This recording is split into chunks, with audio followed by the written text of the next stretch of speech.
ingoma yekhulu namashumi ayisithupha. Ikhulu namashumi ayisithupha. Inkosi usise phakama wenhlangano.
Incwadi yezenzo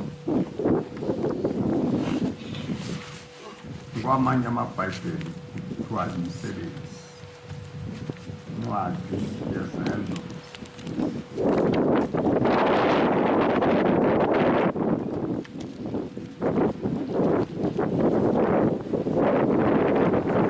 isahluko sesikhombisa. Isahluko sesikhombisa ivesi lamashumi amahlanu nanye, ivesi lamashumi amahlanu nanye. Nina abantamo zilukhuni abangasokanga ngezinhliziyo, ngezinhliziyo nangezindlebe, niyamalela njalo umoya oyincgwele, ninjengo oyihlo benu.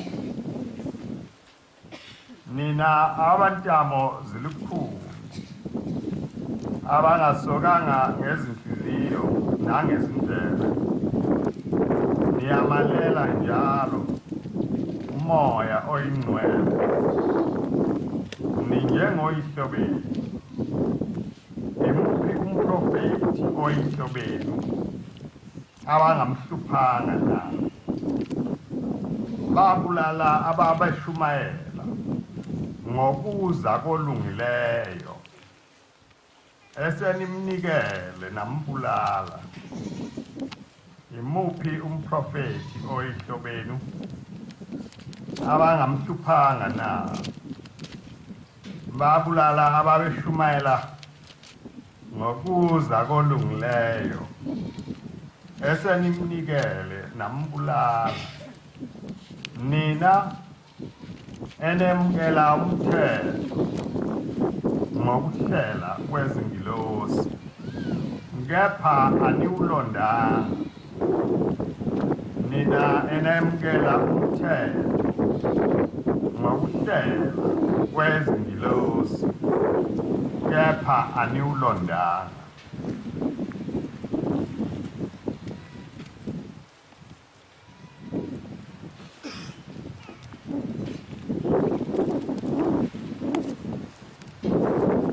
Amazwi ayasinda,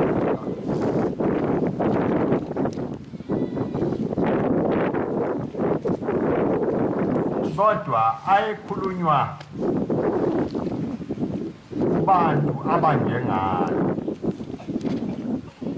abantu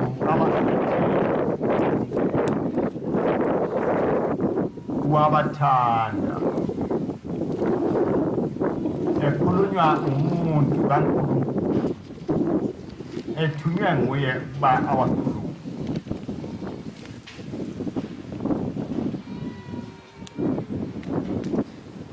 Angazi ke namuhla ukuthi lo muntu owayethunywe kulaba bantu angeke wakhulume yini phakathi kwabo bonke nje abantu abembaza abathi bangamaNazareth. mabe ngaqoqwa lapha bahlanganiswe la mazwi angeke bafanele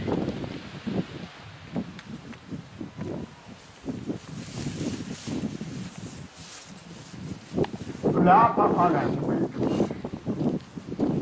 akekho namunye owahamba wayokhonza uNkulunkulu wathi ucela ukuba athume uShembe azosikhipha kuloku kuhlupheka esasikuko.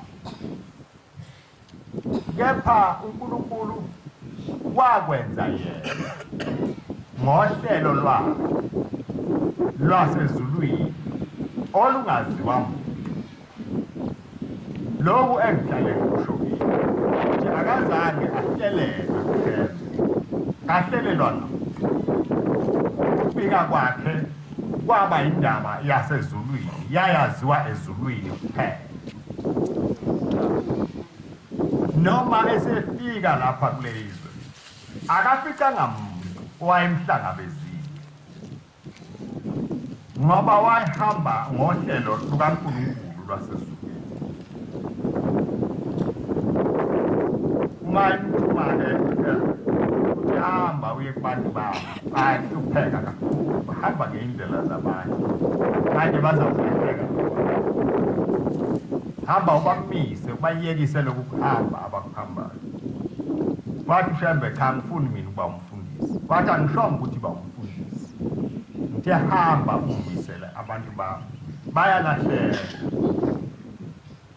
Wafika kanjalo-ke uShembe lapha phakathi kwethu. Akazange athunywe kodwa wathi uma efika ekhuluma indaba okwakhe ukukhuluma kwehluka kulaba abafundisi ababekhona ababekhuluma indaba kaNkulunkulu akwaze bafane. Akuzange kube lula njengoba besihlabelela nje abantu abaningi babe yenza inhlekisa indaba kaShembe. Kwakekho umuntu wayecabanga ukuthi kuyophela iminyaka ubuNazaretha lokhu bukhona ngoba kwakwaziwa ukuthi izinto eziphila isikhathi eside izinto ezifika nabenu ngoba bona abafundisiwe. Manje lo muntu ongafundisiwe lona uyawuma kanjani lento yakhe na kwase bayihlaya bese ngakwazi-ke ukucabanga. Esikhathini esiningi nje siphila singamaNazaretha kodwa uNkulunkulu ovulile umnyango wayesasiveza ngaphandle wathi zwanini-ke ukuthi lo Shembe enimlandelayo kwakunjani ukufika lapha kuleli zwe. Nathi njengoba sikhuthele nabo besinjalo besiyifa nje lensimbi uma umuntu efuna ukuhlekisa akhe ihlaya ngendaba yasethembezini kube ihlaya elihle kakhulu. Kodwa namhlanje akunjalo. Othi-ke uShembe ayihlabelela kulokhu kuhlabelela kwakhe uthi namhlanje sizwa beyithi wozanini ekuphakameni. Laba akade behleka usuku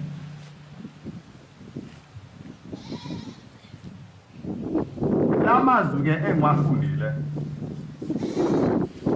ayasinda ngoba lo muntu esola abantu abathandwayo abantu uNkulunkulu abakhipha ezweni lobugqili ebathanda bebakhulu enhlizweni yakhe.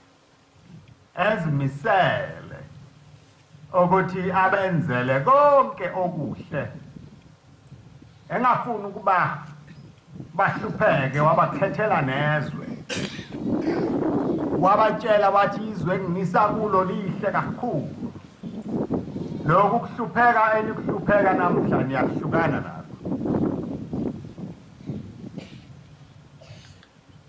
uthi-ke umpostoli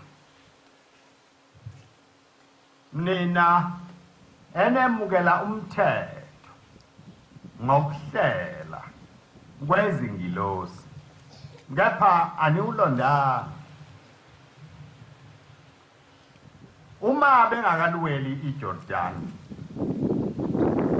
uyabatshela uMose bonke noJoshua babe batshela bethi base nifikile kuleli zwe ningayenzi intamo yenu ibe likhulu njengoba niyenza lapha ehlane uNkulunkulu uyamlahla kwaba sengathi bayezwa ngalesi sikhathi ke uStefani lo okhuluma lamazwi ekhuluma nabo uyabakhumbuza lawo mazwi ababetshelwe wona befika lapha ekuphakameni bethi ngiyayikhetha inkosi yasephakameni uthi nina abantamo zilukhuni uthi anisenjalo aniseyibo laba bantu ababefika benothando intamo zenu zilukhuni uthi anisokiwe ngenhliziyo nangendlebe anifuni ukuyalwa izindlebe zenu azizwa uma nitshelwa into kaNkulunkulu ayingeni inhliziyo yenu ayisokiwe inhliziyo yenu inomnyango ovaliwe ayifuni le nhliziyo ukuba kungene ukungcwele kuyo uma kukhulunywa into eyokungcwele iyavala uma kukhulunywa izinto ezingenamsebenzi ezedlulayo uvuleke lo mnyango uthi-ke nina enamukela ubukhosi ngokuhlelwa kwasezulwini kodwa lobu bukhosi anibucinile lobu buNazaretha bafika phakathi kwenu ngokuhlelwa kwasezulwini angazi-ke noma amaNazaretha abugcinile yini ukuba inhliziyo yenu enjani indlebe yenu yona iyezwa yini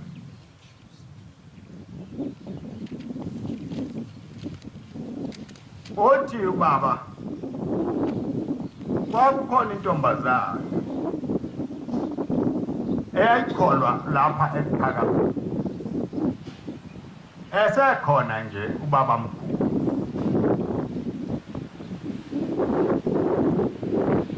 waze wahamba kwaba isikhathi yakhula le ntombazane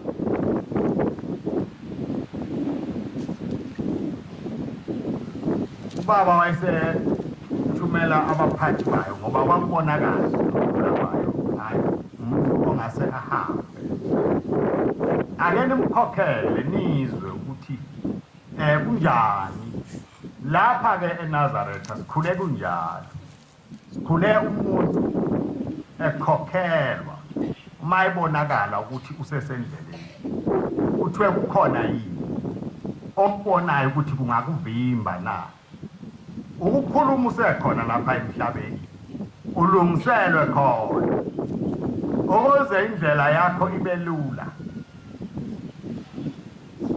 ngoba uma ungakhokhelekanga usengilapha ngalelo akubi lula phambili kuba nzima kakhulu hayi indlela uze wayibona hayi le ntombazane yaba likhulu nobaba wahamba wayithandazela nakhona yaba likhulu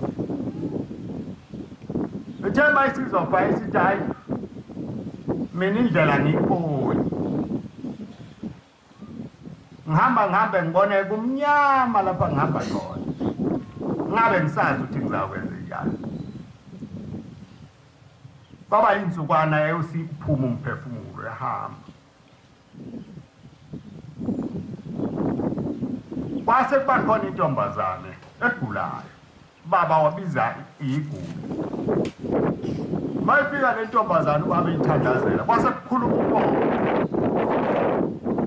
wale ntombazane eyafa yathi baba yimi ngusibani ngihleli kulo uthi baba hawu kanti wenze njani na athi cha baba mina ngeke ngiyendawo ngoba ngithe mangihamba emhlabeni mangifa mina kwabamnyama ngangakubona ukukhanya amanye amantombazane mayihamba kuyakhanya manje mina kumnyama angizukuya ndawo ngizawuhlala khona lapho ephakameni ngoba bengivele ngihleli nje la ephakameni ngingakwenzi konke lokhu ebengiyalwa ngakho umthetho le engangiyalwa ngayo ngangayigcini mina notiki lo onikelwa hayi bengamnikeli futhi bengafundisa namanye amantombazana ukuthi anganikeli futhi baba inhliziyo yami ilukhuni elukhuni inhliziyo yami kakhulu angazi ukuthi ifana nani uthi ke ubaba bewuhleli kanjani kulo muzi khona mabe ungakuthandi konke lokhu uthi hawu baba nobaba mkhulu mina wehluleka yini nawe wehluleka uthi mina inhliziyo yami ilukhuni uthi bengihleli nje la ephakameni ngoba bekumnandi lapha ephakameni kukhona yonke nabantu maningi futhi mina bengasebenzi kakhulu ngezandla amantombazane ke ayisebenza imisebenzi yezandla idayisa futhi bengiyengiphume ngiye lapha kwamashu emanzini wasahlala amakhulu ake kwamashu elimumo futhi namaboda bekhona lapho bengiye khona ngibuye nemali bewuphila kanjalo naye bengiphila kanjalo bengasebenzi kakhulu ngezandla wayesebenza ngomzimba wakhe uthi manje ke anginakuya ndawo ngawubuya nje ngizawuhlala khona lapha ephakameni angisisi isilima ngeke ngiye esihogweni nempela ke kukhona umuzi olapha phesheya ngakwabheka bezana abantu abadala bayawazi owawukhona lapha kwamandiya lamandiya ke ayayambone lo ntombazane evutha ewela eqhamuka la kwabheka bezayo ewelele ephakameni uthi ke ngihleli ke kule ntombazane ngifuna ibe njengapha ngifuna anganikeli lo angavunula angagidi angaqini ayalwa ngathi ngifuna afane nami anganikeli notiki lo onikelwayo abe isifebe njengami manje ke wayesethi kubaba kule ntombazane mayisi ibhekile kade kukhuluma umoya ombi kanje kuwe uthi kubaba hamba ufune itoho umnikelele lo ntombazane asuke kuwe yahamba ke le ntombazane yayofuna itoho yenikela baba uthi ke leyo mali wayithatha ngazi noma wathi kwakhiwe indlu ethizeni yasephakameni ethi ke lo moya walo ntombazana awusuke phezulu kwale ntombazana uthi wahlala uthe ibona le ntombazana kuyayisekhona le ntombazana ekhanyayo ibamnyama nomuntu owayilobola wayeseyilala awu intombazane awami usayigcina na wathi hayi angisayithandi angisayifuni wayishiya kanjalo yahlala abuye yagula le ntombazane uthe uma ethandazela ubaba kwaphinde kwakhuluma yena lo ntombazane walo moya omubi hawu ngoba wanikelelwa wena na wathi hawu baba inhliziyo yami ilukhulu wathi lukhulu inhliziyo yami baba angiyazi ukuthi ifana nayo lo mnikelo enawenzayo angizange iwuvume inhliziyo yami ayiwuvuma ngalo mnikelo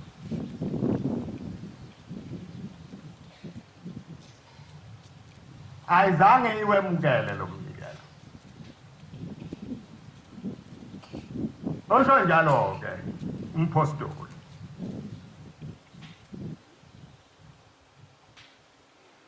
uthi nina niyamukela umthetho ngokuhlela kwezingelosi aniwulondanga uShembe usebenzile phakathi kwethu efika nje lo muntu engaziwami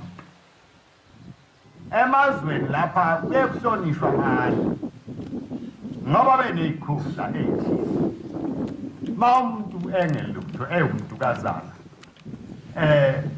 akazala lelwa muntu ngabi lutho uba yihlaya manje ke izinto eziningi uShembe asifundisa zona namhlanje phakathi kwethu ngenibone izinto abantu ababekhona ngaleso sikhathi abanye babo babaleke bakushiya lobu Nazareth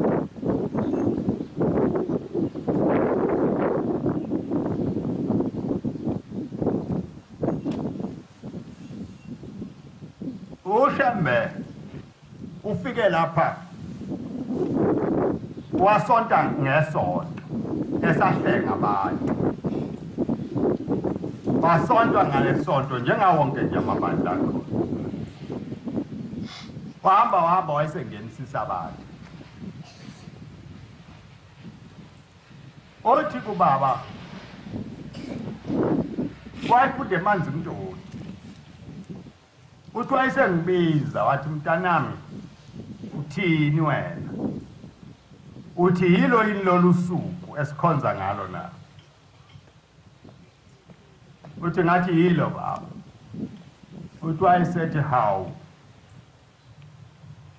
awufunde lapha encwadini uthi wayesengivulela incwadi uthi yafika incwadi yathi cha lolu suku esikhonza ngalo usuku lwesiqaliso usuku lokukhonza ilolu esikulo namhla lwesabatha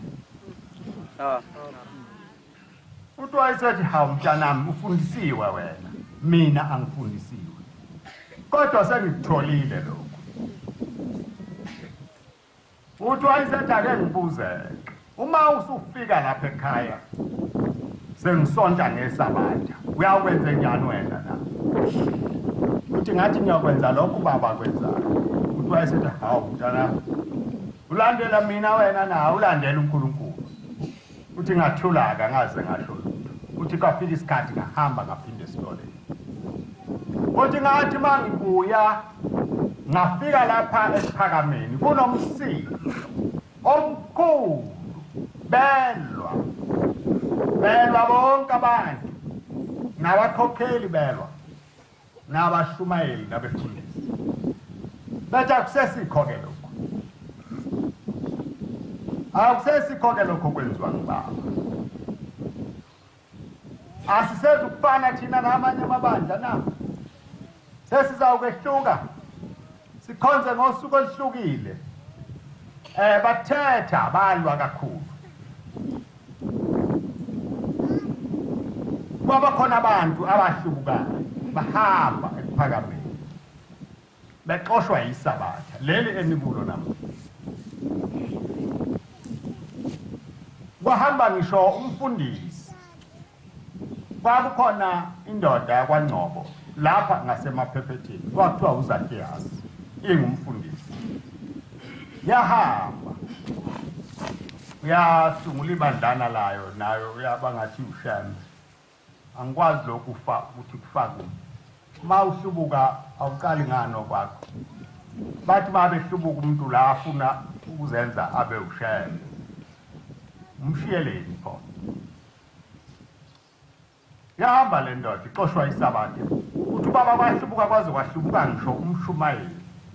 Wayekhuthele kakhulu. Aziwa nje phakameni. Lo mshumayeli ukhuthele.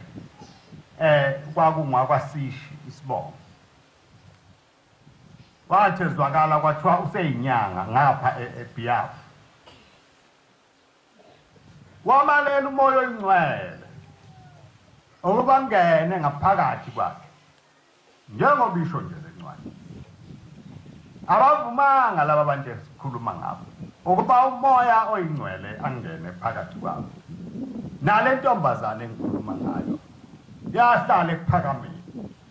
Kodwa ayivumanga ukuba umoya oyincgwele angene phakathi kwayo.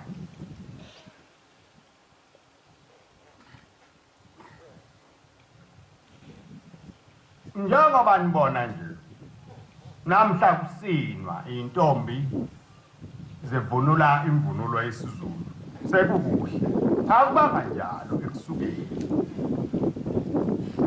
Wathi mayithi ubaba mkhulu intombi azivunule utuba ingakabi bikho le mvunulo yomabubane laba idwaba lesesimnyama. Kwasuka umsindo mkhulu ekuphakameni. Thetha kakhulu abakhokheli bathi akuseyikho lokhu. Ubaba wenzani manje? Ahlubula ingane zethu athi ayihambeze. Bamsola. Bamalela umoya oyincgwele ukuba ngene phakathi kwabo. Umuntu wasezulwini ke wayenesibindi esingafani nesethu sabantu nje. Azangasho lutho wayathula. Lezi zinto enikuzo namhla mzafika kanjalo. Balwa kakhulu. Isho njalo le ncwadi ithi ninjengo yihlo benu. Babulala abaphrofethi. Babulala noyikhuluma nababekhuluma ngokuza kolungileyo. Naye lowo senimphanyike esiphambanweni. Manje ke isihlabelelo senu sithi abahlebi bami bangaphakathi kwami.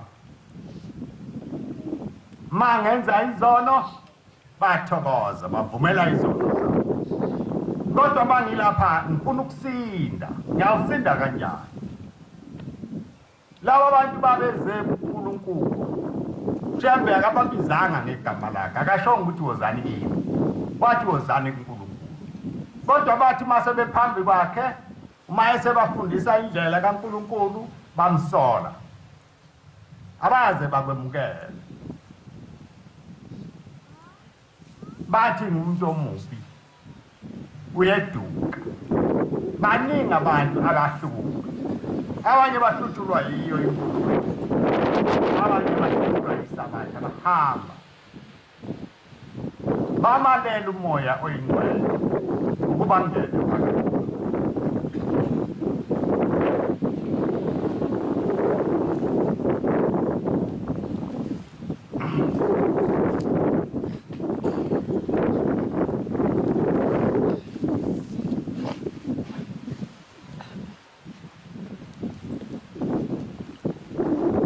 Inkosi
Ababonanga laba bantu ababemhlubuka uShembe laba ababemphilisa ukuthi bembethwe ubumnyama ababonanga ukuthi uma besuka phambi kwakhe basuka ekukhanyeni baya lapha kumnyama khona enjalo ke indaba yomuntu uma eficwa umoya omubi uba nenkani ayikho inkani enjengeyesono eyisono sinenkani ma ukhuluma indaba kaNkulunkulu umuntu ma embethwe isono akazabona lutho uyahleke abone sengathi uyamesabisa uyangethusa ngeke ngiyeke mina lo lento sengiphile ngayo eminyaka engaka manje ngizawuyekiswa uye ngoba yini basho njalo kushela bathi uganga ngathi manje bone ngoba simlandela sethi ingane zethu ayikhumule sineze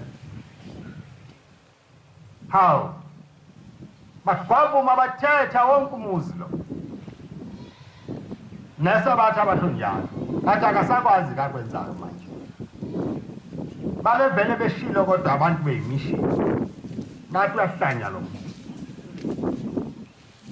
ngiyambona ke manje bamalela umoya oyingcwele ukuba ngene phakathi kwabo sihlezi kanjani maNazareth uma sinje ngoba sinjena umoya oyingcwele ungaphi kwethu inhliziyo yethu injani iyavuma yini ukuba lo moya ungene usebenze ngaphakathi kwethu siyavuma yini ukukhokheleka sikulahle konke okubi sinamathele kuloko uNkulunkulu asilethele khona kwathi nakho abantu abamkudla kwasezulwini dlanini nithokoze nijabule kunambitheka kanjani abanye abakuzwa abanye sebayitholela izinto zabo abayithokozisa ngazo bese kuthi makuyisabatha bagqoke kahle ingubo zabo ezimhlophe bafike bangene lapho wenzela ukuthi ngamhla efayo kube khona abantu abazomncwaba ana ndaba nendaba yonke lekhulunywayo uyabuka nje hawu laba abantu hawu nosibani bengibethemba basabanjwe yilento namanje baningi abanjalo isono maNazareth asikhethi sono noma umuntu emkhulu kangakanani siyamehlisa nje simdicilele phansi simehlise angabi lutho nje sono sesimngcolisile akukho umuntu la maNazareth okwazi ukungcolisa wena uyawungcoliswa isono sakho ngoba singcola uNkulunkulu kuphela noma ungangenyanya mina ma uNkulunkulu engithanda akunamsebenzi akusho lutho asinamshumayeli, asinamfundisi, asinamkhokheli sona. Bafika indoda kubaba mkhulu ngihlale ngikhuluma ngayo. Ingumshumayeli. Ethi baba ngize kuwe.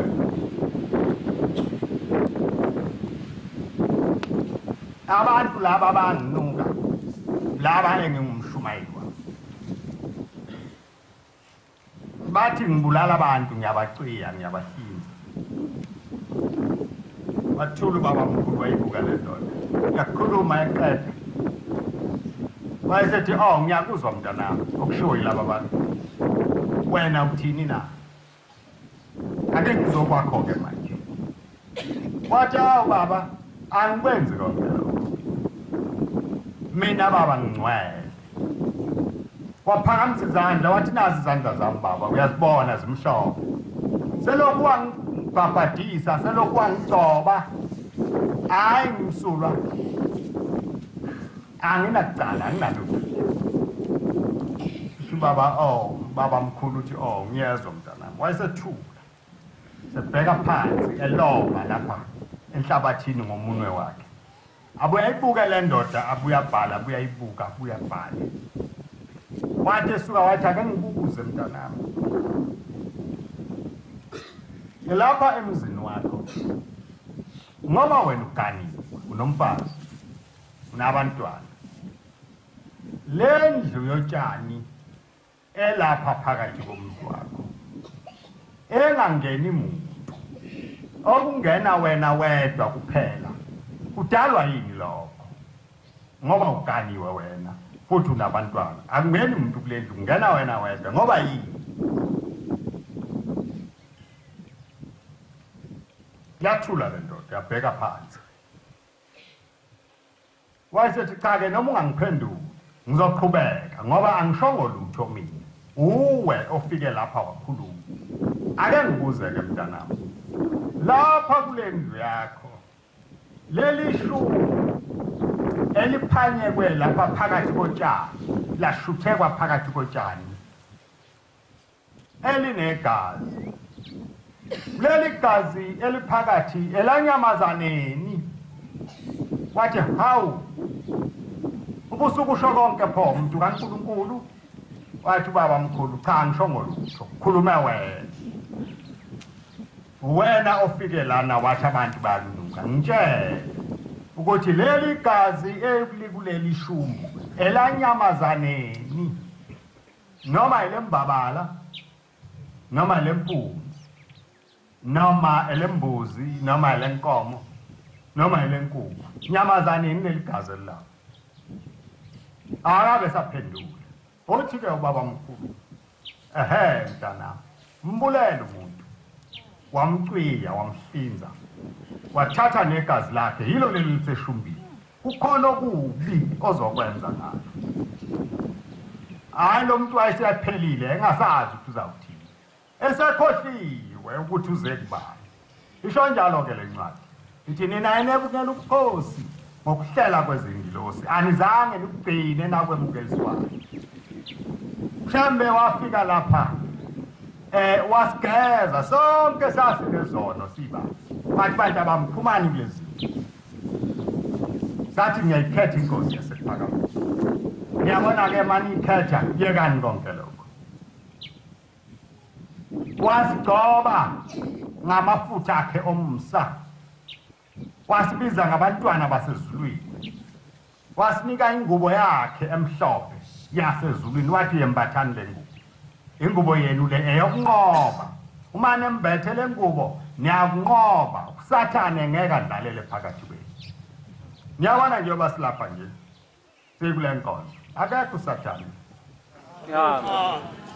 kodwa singaphuma lapha sibe ngabanye abantu uzombona usathane uzombona umi lapha emasangweni ulinde abakhe ubalindele uma uphuma usumflathela adumane abanye bathi bephuma bebemcinga ukuthi ungaphi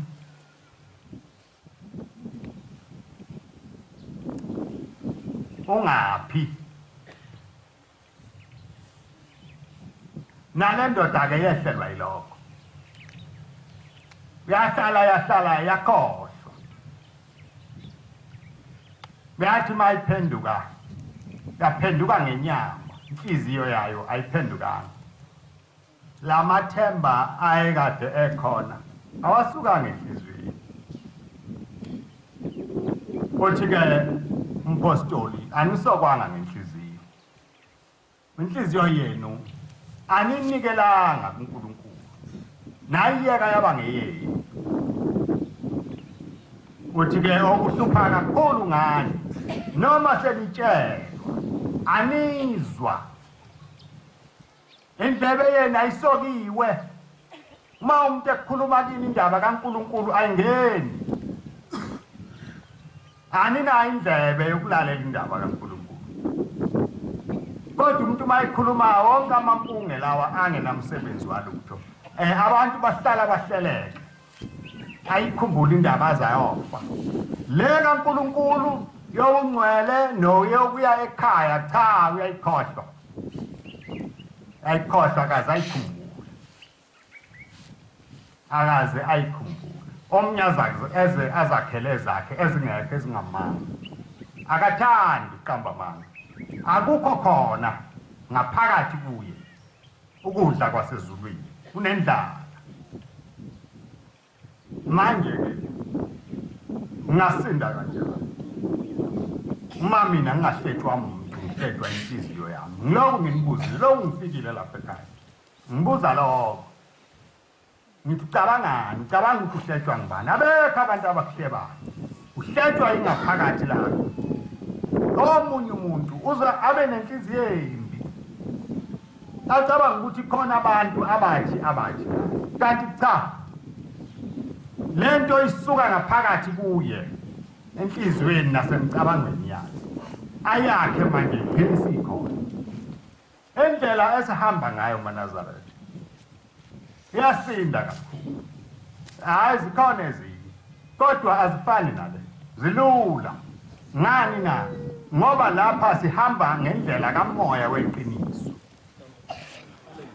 manje-ke bangaka abangani beqiniso lapha emhlabeni ababaningi imvama yabangani abakhona la emhlabeni abangani bokukhohlisana abangani abahle abangaqabani abakhohlisanayo kodwa abangani abatshelana iqiniso ngesikhathi sonke cha ngeke bahlale bawuhlala imizuzu emibili behlukane ngoba umuntu uyafuna ukuthi umvune noma enze ububi umuntu ke lowo ma umsola sephelile ubungani Shembe-ke mayinibiza akazange nifihlele lutho Shembe ufike wakhuluma amaqiniso angakhulunywa muntu nabafundisi abafunda amabhayibheli bawayele ezikoleni abesabayo kwakuya nje nangakhona ngoba yini na abantu bazawubaleka bazohlubuka mangikhuluma iqiniso washo njalo umnqayi nomzobo wathi inkosana usibamba abantu sesithe abaphuza utshwala emasontweni ubaba mayibuza ukuthi ngizwa kuthiwa senavumela abantu ukuba baphuza utshwala emasontweni bathe bazange baphika bathe inkosana kunjalo senzela abantu ukuba bangabaleki bantu bayabaleka emasontweni uthi ubaba ngadabuka lo nkulunkulu wabantu uyaphela unkulunkulu omhle ongapheli yilo nkulunkulu enamfundiswa nguShembe onjani yena lo nkulunkulu unkulunkulu okhuluma iqiniso alikhulume noma libaba noma linjani noma abantu bayisihlanu noma bayinkulungwane othanda ukuhlubuka abophe imithwalo yakhe ahambe usale kukhulunywa iqiniso usale kukhulunywa iqiniso manje-ke uma kanti uShembe sambona wathi asifane nobani wathi mayesephambi kwethu wayesethi siyawufana nobani ukhona omunye athi siyawufana naye angiboni ngibona sengathi uma uShembe ayesephambi kwethu wayesibizela ukuthi sifane naye manje ke wena olwakho ufuzo lubhekephi lubheke ngapho olwakho ufuzo njengoba uhamba lukeke nje uShembe lo uhamba kanjalo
Isahluko samashumi amabili nambili.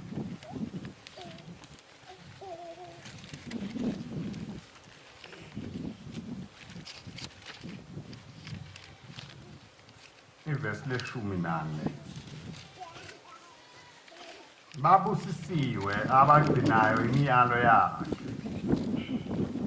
baze babe nendawo emthini wokuphila bangene emzini ngamasango ngaphandle kukhona izinja nabathakazi nezifebe nababulala nabakhonza izithombe nabo bonke abakuthandayo nabakwenzayo okubi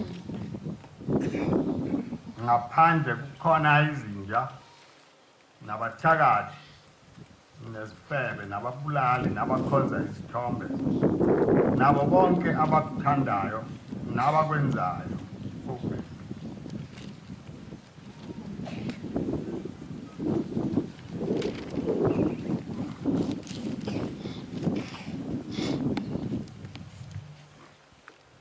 uShembe ke wafika wasimisa sindinda singakwazi nesikwenzayo wathi yekani bantu bami zonke lezi zinto azinamsebenzi nizofa ukufa okubuhlungu kwesibili wathi uhambile lapha emhlabeni lapha siyakhona ufike ufe futhi okwesibili usutshelwa ukuthi awunakungena la abanjengawe abangeni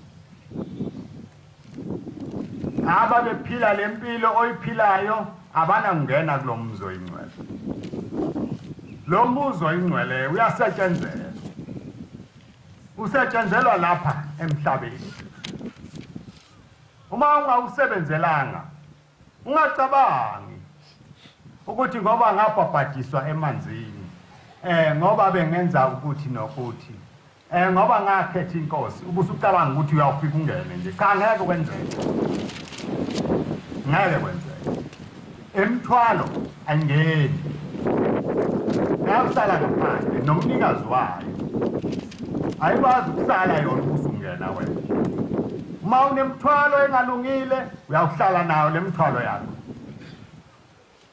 lapha siyakhona kungena abantu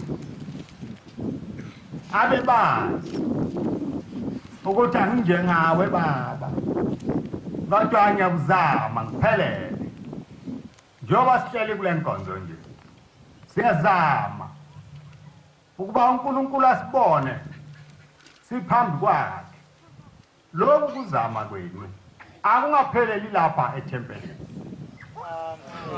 Abantu ababohamba nakho yonke indawo lapha behamba khona. Umuntu angaphili impilo yokuzikhohlwa. Ungazilibali ukuthi wena ungumNazaretha. Ma ungumNazaretha ke ungumntwana wesifungo. Lesi sifungo sakho ngihamba usiphanyeke ihlahleni. Uyawushiya ihlahleni uhambe ngeke uphinde size kuwe. Ngeke siphinde sisondele kuwe. Manje ke thina ngoba singabantu uyakwazi ukubona wena uma isithunywa sakho sasezulwini esembethe ukukholwa kwakho sesisukile kuwe. Wabona kanjani?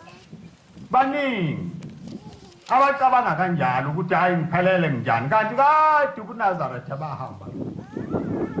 uNazaretha oyingcwele kade amuka.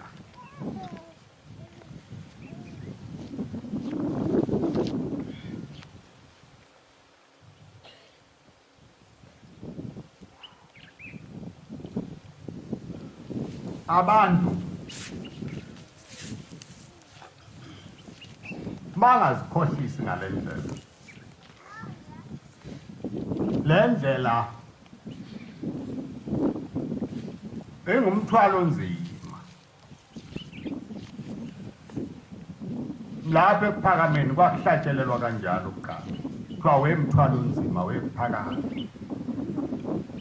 Abantu mabebopha imithwalo nje benhlanganyweni babehlabelela leyo ngoma. Kuthiwa wemthwalo onzima wekuphakama. Wavula amasango. Ngani na? Ngoba okwakhona akufani nokwandawo. Uma wena wejwayele ukuqhathanisa izinto, uma usenalo ithuba lokuphenduka, uyeke ukuqhathanisa ubuNazaretha nezinye izinto. Akufani nalutho. BubuNazaretha nje bunjalo. Kunjengoba uNkulunkulu abehlise ezulwini. Uma uthi uyabufanisa wena, uzikhohlisa wena. Uyawusala wedwa umile lapha umi khona. Akusiyo indlela yokukhohlisana neyokududana neyobungane. Shembe akesabi ukukhuluma izinto abanye abantu abesabayo ukuzikhuluma. Ngoba mhlawumbe becabanga ukuthi abantu bazawuhlubuka. Bazothi abantu umthetho ilikhuni. Zawukhulunywa zinjalo ilikhuni njalo. Zawukhulunywa umthetho kaShembe. Mayiwesinda wena mawubona ukuthi khona la ungaya khona kulungile. Ingoma ekhulu nesikhombisa.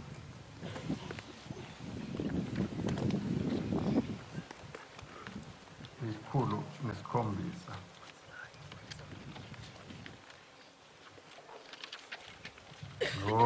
Hallelujah. Usiza. Hallelujah. Usiza.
Shembe wafika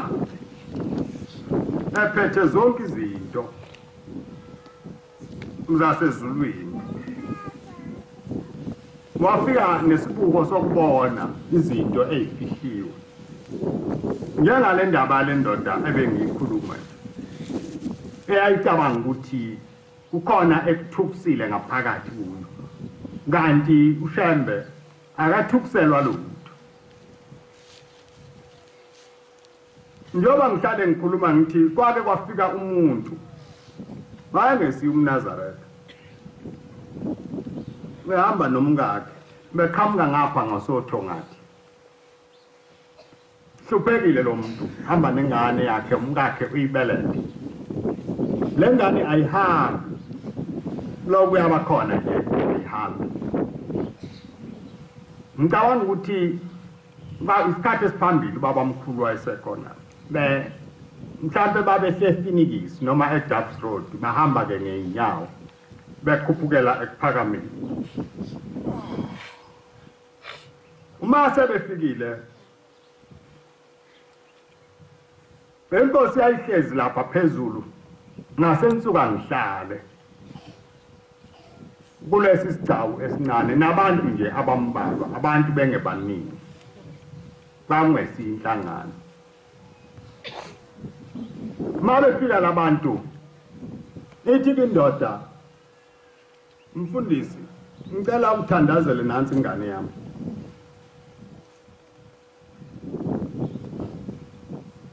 Le ngane lokuyazalwa ayihambi.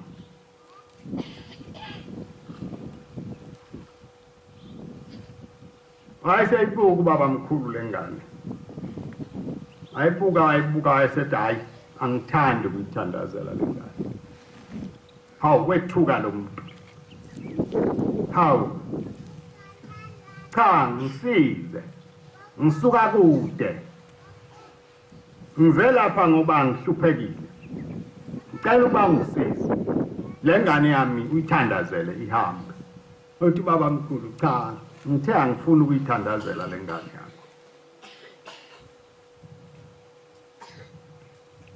Awu aguqa ngamadolo le ndoda nomkayo phakamisa izandla. Hawu kanti lo muntu njani? Ani kuthiwa umuntu kaNkulunkulu lo. Kanti lo muntu uyakhetha. Sengihambizwe lingaka nengane yami othi akafuni ukuyithandazela. Hawu kanti lo muntu uyakhetha. Athula nje baba mkhulu. Wayesesukuma esesuka phakathi kwabo esehla eyalapha endlini yezitshe. Wafika wangena khona egumbini. Wahlala nje isikhathi. Wabuya. Yaphinda le ndoda yamncenga yathi ngisize. Thandazele lo mntana. Ethi-ke inkosi yasephakameni mayiqala ikhuluma yaphenduka ibuka inkosikazi. Ithi wena mama uyathanda yini uba ngikhulume nawe? Inkosikazi base bakhona isazelo. Yayisibuvuma ukuthi hayi ngiyathanda ukukhuluma. Wathi ake ngibuze ke.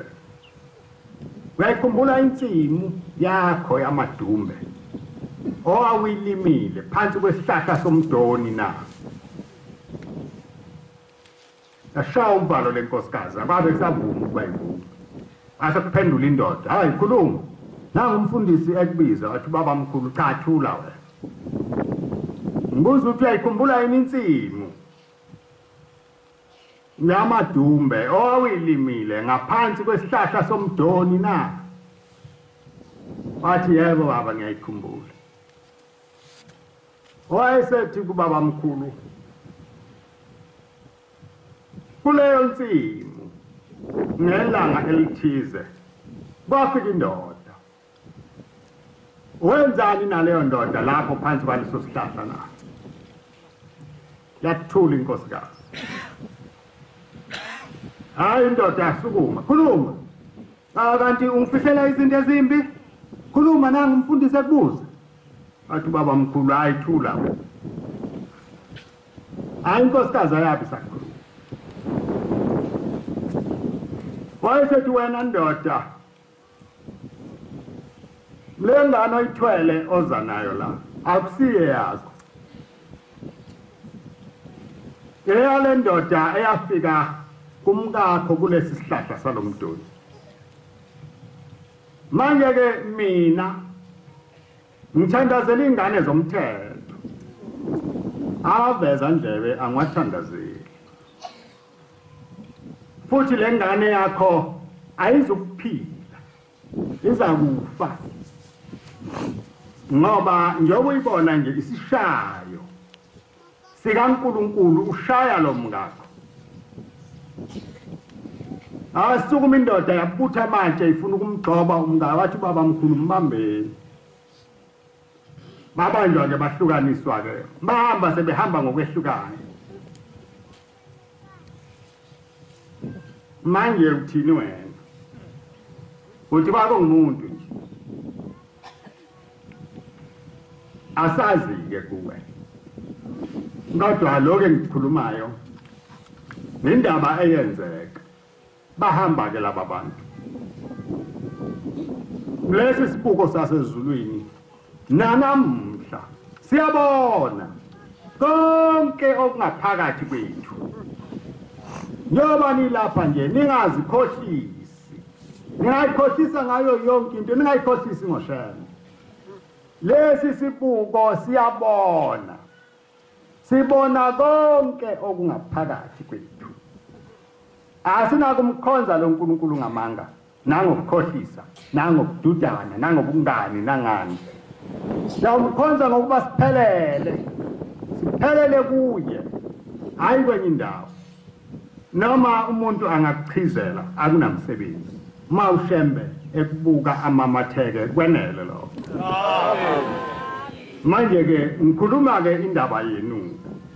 Ngokuthi ningabo cabanga ukuthi ngisendle noma ngisehlane. Ngoba uShembe uyakubona. uShembe wanithanda. Wanikela impilo yakhe yonke kini. Ayikho enye into abuye wayithanda. Wanithanda ngisho esehamba emhlabeni, wanithanda. Akababizanga abantu abakhe. Cho. Asho ngithi ngibizele nabantu abami sengiyahamba, cha azange kusho lokho. Wahlala nani? Wahlala nani? Wathi lensimu ngiyayithanda. Wathi ngiyayilusa emini nasobusuku. Angisuki kuyo. Angifuni ukuba inkomo zidle. Angifuni ukuba nezinyoni ziwadle amabele ami.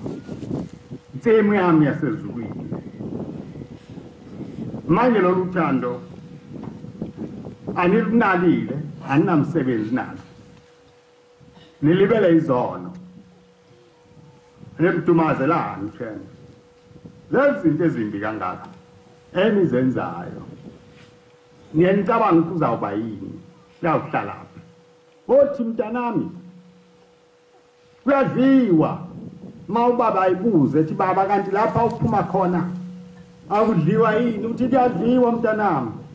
Uthi ukudla kwakhona angikujwayeli. Uthi ngoba ngihlale ngicabanga nani njalo. Ukudla kwami mntanami imphefumulo yenu manje niyahlubuka. Niyahlubuka emini, niyahlubuka nasebusuku. Manje ke yikho ngondile nje.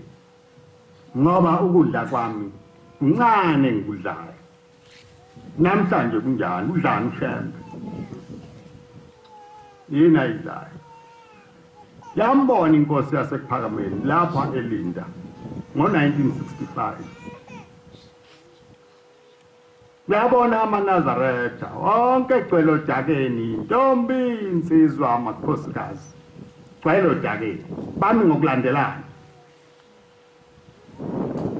uthi baba ngathi mangiqhamuka ngathi hawu laba bantu abasodakeni kokwenziwa njani uthi ngathi ngisamile ngingazi ukuthi ngizokwenza njani uthi ngambone sela eduze kwami eseni uthi wasondela uthi la enyathela khona udaka lushe uthi walula isandla uthi bahlehla labantu uthi ngamemeza ngathi hayi ngisana ukuhlehla sondelani sibambeni isandla uthi bahlehla uthi waphinde wasondela wanyathela loma udaka welula isandla efuna ukubamba wena bahlehla laba bantu uthi labantu basuka udaka la lungcono khona uthi bayibangena phakathi emhlangeni uthi lokhuphuka udaka lwaze bavela ngamakhala lolu daka lungaphi namhla lolu daka uma ngo-1965 bantu bahlehla baze bavela ngamakhala namhlanje kunjani ziningi izinto Shembe anishiya enikhiphile kuzo senibuyele kuzo zonke ziyanonisa ziyaningcolisa enkani eninayo incane kabule okuthiwa yeselesele linqaba ukuphuma endlini isono sinjalo ayikho into enenkani njengesono mayidimoni umuntu limgonile ngeze wamtshela lutho manje ke le ncwadi esifundile iyashiya thina ngaphandle ikhuluma nalabantu bakwa-Israyeli kuphela thina isiyeke indaba ikithi umkhokheli omkhulu lapha phakathi kwenu ungaphakathi kini uma lo mkhokheli ongaphakathi kini engezwakali nokhuluma ngaphandle angeze aziwa umuntu abantu abazifundise ukuzikhokhela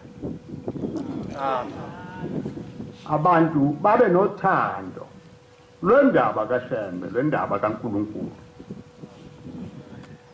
akukho lutho lunye eniyobuye nilubone ningacabanga ukuthi khona okunye okuzayo cha akukho lutho yikho lokho sekwafika okungenzeka ukuba kuhambe nisale ningenalutho nisale nixoxa umlando ongasekho ongenakuthintwa ungasakhonjwa lutho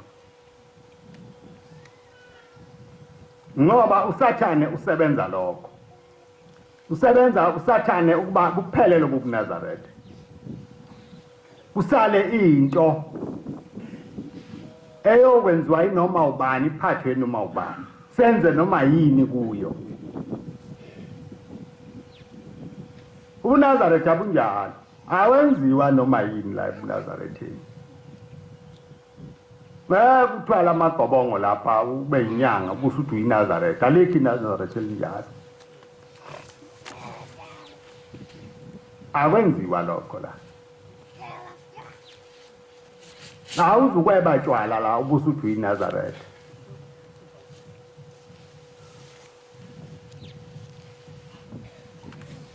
akuphingwa la zonke lezo zinto eziqale kusiwe uNkulunkulu akazamukele la awatanjwa amanga lapho umuntu uyacabanga ukuthi amanga isono esincane kanti kusona impela nje uqobo lwakhe uyafa umuntu ngamanga manje ke amanga ayawuvula umnyango esihoko abantu bangeza uNkulunkulu wenu ke akanikhulise niyeke lokhu kuba nithi nondliwa kodwa nibhashe ningakhuli ningayindawo.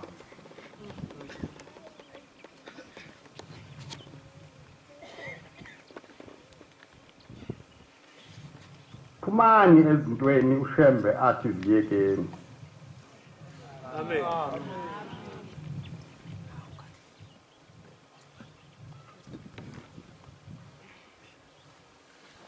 Ingoma yamashumi ayisishiyagalombili nesishiyagalolunye.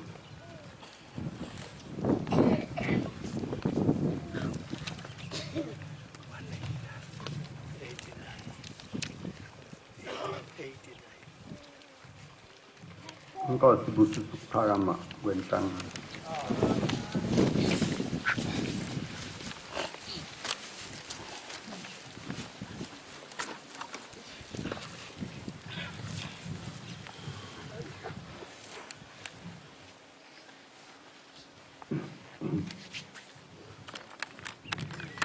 Dala nathi kusi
Shembe wasezulwini,